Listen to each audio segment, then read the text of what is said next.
नमस्कार। आपका अखबार के इस अंक में आपका स्वागत है। मैं हूं प्रदीप सिंह। मुंगेरी लाल के हसीन सपने, इस नाम से सीरियल भी बना था, इसकी कहानियां भी हैं। तमाम तरह की कहानियां मुंगेरी लाल के सपनों को लेकर आपने बचपन से बड़े होने तक सुनी होंगी और उन कहानियों का कोई अंत नहीं है। कोई भी आप कल्पना कीजिए, वो कहानी बन सकती है। तो मुंगेरी लाल का काम यही था, ये सोचना जो नहीं हो सकता उसके बारे में सोचना, उसकी कल्पना करना, उसका सपना देखना और फिर लोगों को बताना। तो लोगों में कौतूहल होता था कि भाई ये हो सकता है क्या, क्या ऐसी संभावना है, क्या भविष्य में इस तरह का कुछ होगा क्या। तो मुंगेरी लाल के कहानी कहने का जो हुनर था, गुण था, उसकी वजह से लोग आकर्षित होते थे, सुनते थे। लेकिन बहुत से मुंगेरी लाल ऐसे होते हैं जिनकी कहानी सुनकर लोगों में उत्सुकता या जिज्ञासा नहीं पैदा होती, उनके मन में वितृष्णा पैदा होती है। उनके मन में जो है उस व्यक्ति के प्रति कोई सम्मान नहीं रह जाता, उसका मजाक बनाते हैं। अभी कल ही एक घटना हुई है। राहुल गांधी, कांग्रेस के सबसे बड़े नेता और नेता प्रतिपक्ष, हरियाणा और उत्तराखंड के अपने जिलाध्यक्षों से बात कर रहे थे। बड़ी अच्छी बात है, आप अपने जिलाध्यक्षों से और मतलब पार्टी के संगठन में जो नीचे के लोग हैं उनसे बात करें, फीडबैक लें, पार्टी को कैसे सुधारा जाए, कैसे क्या किया जाए, इसके बारे में बात करें। तो इससे अच्छी बात किसी भी पार्टी के लिए क्या हो सकती है। लेकिन वहाँ किसी की ये हिम्मत नहीं थी कि वो बोले कि तू इधर उधर की न बात कर, ये बता कि कारवां क्यों लुटा, हमें रहजनों से गिला नहीं, तेरी रहबरी का सवाल है। पार्टी को बचाने का जिम्मा तो पार्टी के सर्वोच्च नेता का होता है। उसमें जो पार्टी का कैडर है, जो पार्टी के संगठन के लोग हैं, मददगार हो सकते हैं, लेकिन मदद मांगने वाला तो कोई चाहिए, मदद लेने वाला कोई चाहिए। राहुल गांधी के बस का वो है नहीं।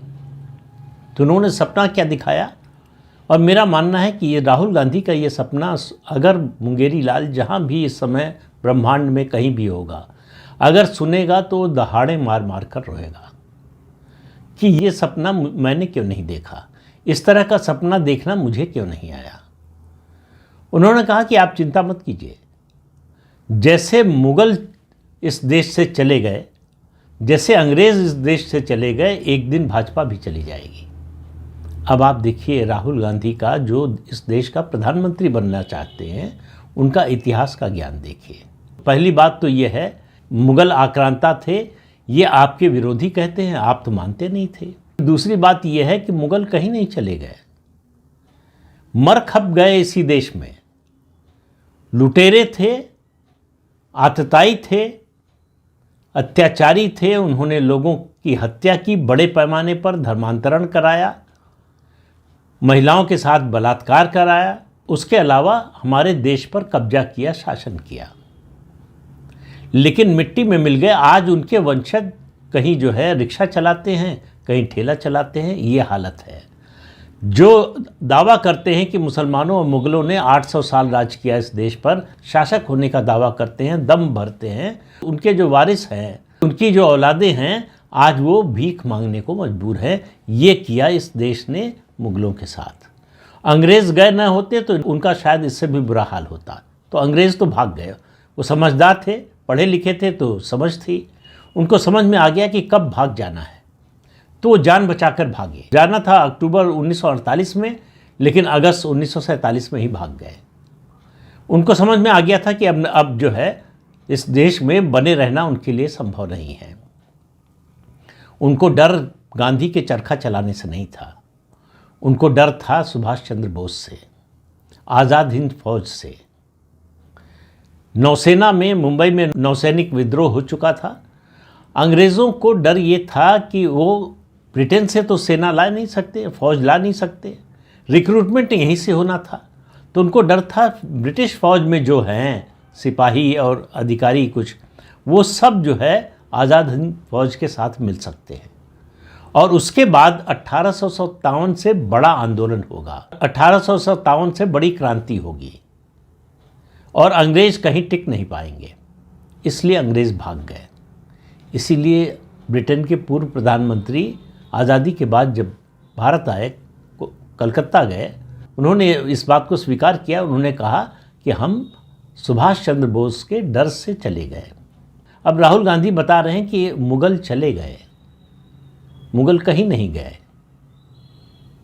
मुगल, फिर कह रहा हूँ कि इसी देश की मिट्टी में मर खप गए।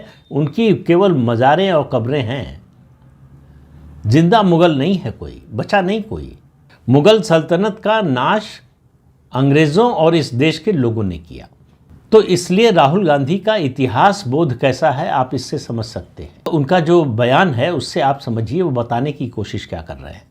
वो कह रहे हैं कि मैं तो कुछ नहीं करूँगा और आपको भी कुछ करने की ज़रूरत नहीं है। आप बैठ के घर में आराम से कंबल ओढ़ के सोइए, भरपेट खाना खाइए। मोदी सरकार जो है 2 वक्त के भोजन का उसने इंतज़ाम कर दिया है। आप गरीब हैं तो भी, अमीर हैं तो आपके पास है ही। तो इतने साल में कांग्रेस के राज में जो कमाया है खाइए और सोइए। कुछ करने की ज़रूरत नहीं है। एक दिन भाजपा चली जाएगी। अब उन्होंने ये नहीं बताया भाजपा कहाँ चली जाएगी। अंग्रेज तो अपने देश लौट गए। भाजपा तो इसी देश की मिट्टी से उपजी हुई पार्टी है। राष्ट्रीय स्वयंसेवक संघ तो इसी देश की मिट्टी से उपजा हुआ संगठन है और उसका विस्तार हो रहा है, वो जा नहीं रहे कहीं।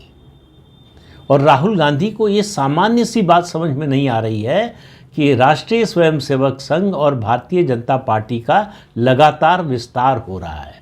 उसकी जड़ें और गहरी और मजबूत हो रही हैं। अब ऐसा समय आ गया है जब कांग्रेस चाहे भी तो, राहुल गांधी चाहे भी तो पूरी ताकत लगा दे, तब भी भाजपा और संघ के इस वट वृक्ष को वो उखाड़ नहीं सकते। वट वृक्ष को उखाड़ना तो दूर, उसकी टहनी भी नहीं तोड़ सकते। ये भी उनकी क्षमता नहीं रह गई है। लेकिन उन्होंने ये नहीं बताया, ये नहीं पूछा कि उत्तराखंड में लगातार 2 बार और हरियाणा में लगातार 3 बार भाजपा की सरकार क्यों बनी। कांग्रेस पार्टी क्यों नहीं मुकाबला कर पाई, कांग्रेस पार्टी क्यों हार गई, उसके कारण क्या थे और अब हम क्या करें कि वो कारण दूर हो और हमारे जीतने का रास्ता बने, जीतने की राह आसान बने। क्योंकि इस सब का रोड मैप उनके पास है नहीं और ये सब सोचने का उनके पास समय भी नहीं है। उनको विदेश यात्राओं से फुर्सत कहाँ मिलती है।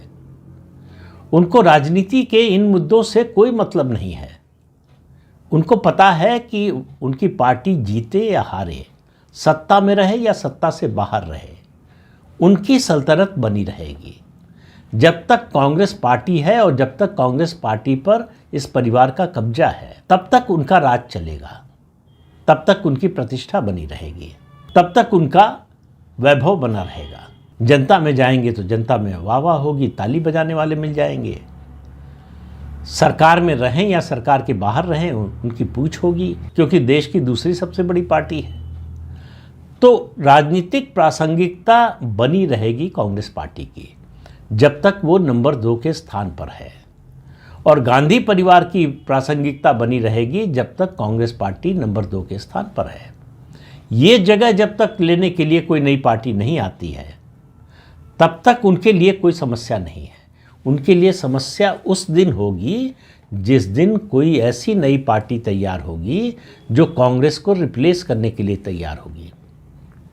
कांग्रेस को मालूम है कि अब वो भाजपा को कभी रिप्लेस नहीं कर सकती। तो इसलिए वचनम किम दरिद्रम, बोलने में क्या जाता है कि एक दिन हम हटा देंगे भाजपा को, एक दिन भाजपा चली जाएगी और फिर से कांग्रेस के जो है वैभवशाली दिन लौट आएंगे।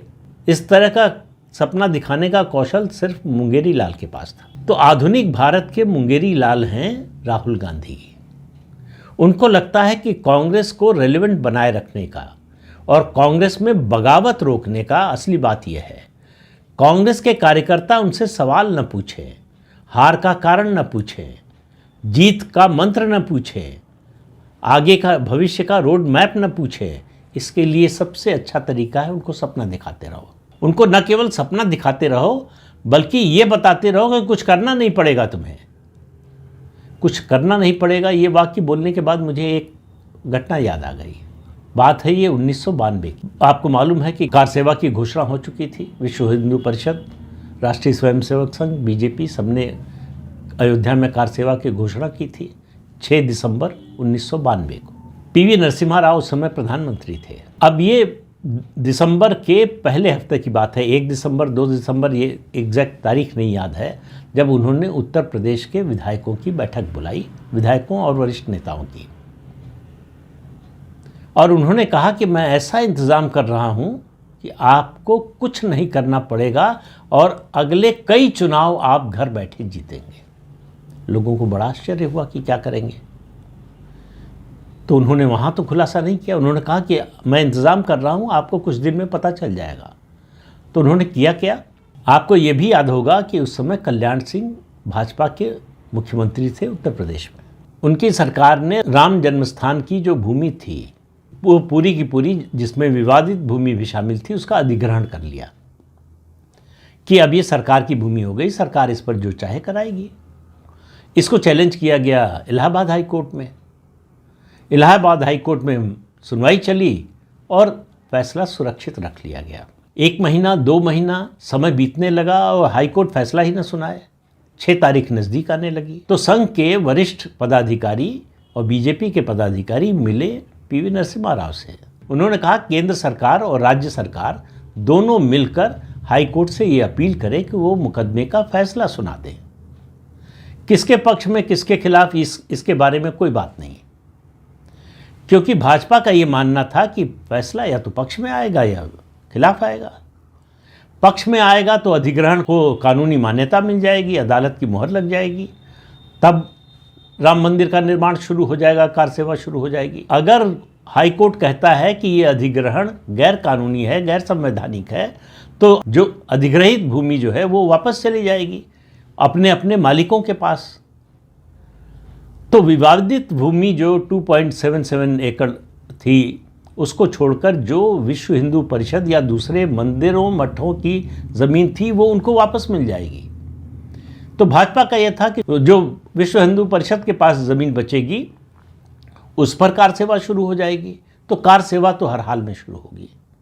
और नरसिम्हा राव को भी ये पता था, अगर फैसला आ गया तो कार सेवा तो होगी ही। और उनको ये अंदाज़ा था, उनके पास ऐसी रिपोर्ट थी, आईबी की रिपोर्ट थी, गुप्तचर सूचनाएं थी कि अगर उस दिन कार सेवा नहीं हुई तो भाजपा, संघ और विश्व हिंदू परिषद के लोगों का वहाँ से निकलना मुश्किल हो जाएगा। कार सेवक बगावत कर देंगे, क्योंकि काफ़ी समय पहले से देश भर से लोगों को बुलाया गया था और लोग इसके लिए तैयार नहीं थे कि बिना कार सेवा के लौट जाएं। विश्व हिंदू परिषद ने घोषणा की अगर जो है अदालत का फैसला नहीं आया तो सब लोग सरयू के किनारे मुट्ठी में बालू लेकर प्रतिज्ञा करेंगे और वहाँ और नदी में बालू छोड़ेंगे, उसी को कार सेवा मान लिया जाएगा। लोगों ने मानने से मना कर दिया। अब नरसिम्हा राव जो है संघ के लोगों को कहते रहे कि आज कर देंगे, कल कर देंगे। 2 या 3 दिसंबर आ गया। उसके बाद जो है संघ के पदाधिकारियों, विश्व हिंदू परिषद के पदाधिकारियों को समझ में आ गया कि इनका इरादा ठीक नहीं है। बातचीत बंद कर दी और घोषणा हो गई कि 6 दिसंबर को कार सेवा होगी।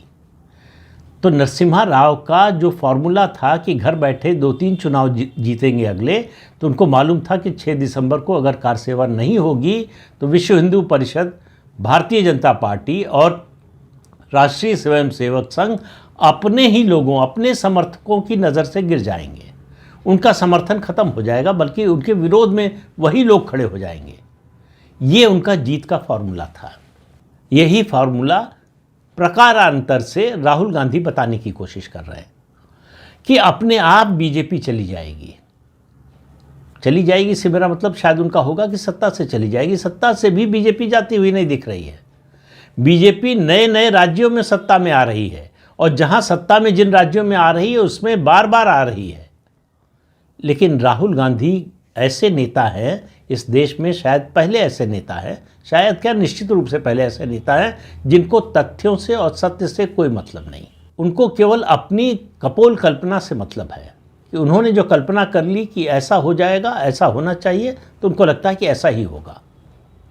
तो अपने कार्यकर्ताओं को उसके लिए वो ट्रेन कर रहे हैं कि यार ये सब सच्चाई और ज़मीनी हकीकत, ये सब बातें छोड़ो। कौन बढ़ रहा है, कौन घट रहा है, इसको छोड़ो। सपने देखो, सपना देखो कि एक दिन हमारी सत्ता आएगी, सपना देखो कि एक दिन बीजेपी चली जाएगी। कुल मिलाकर मतलब ये है कि न मैं कुछ करूँगा न तुम कुछ करो, आराम से घर में बैठे रहो। तो अगर किसी पार्टी का नेता ऐसा हो तो उसका भविष्य क्या होगा ये बताने की ज़रूरत है क्या? तो कांग्रेस का वही होने वाला है। केवल इसमें सवाल ये नहीं कि होगा कि नहीं, इसमें सवाल ये है कि कब तक होगा। तो इस अंक में इतना ही, अगले अंक में फिर मिलेंगे किसी नए मुद्दे के साथ। तब तक के लिए अनुमति दीजिए। आपसे अनुरोध है कि चैनल देखिए, शेयर कीजिए, लाइक कीजिए, सब्सक्राइब जरूर कीजिए। नमस्कार।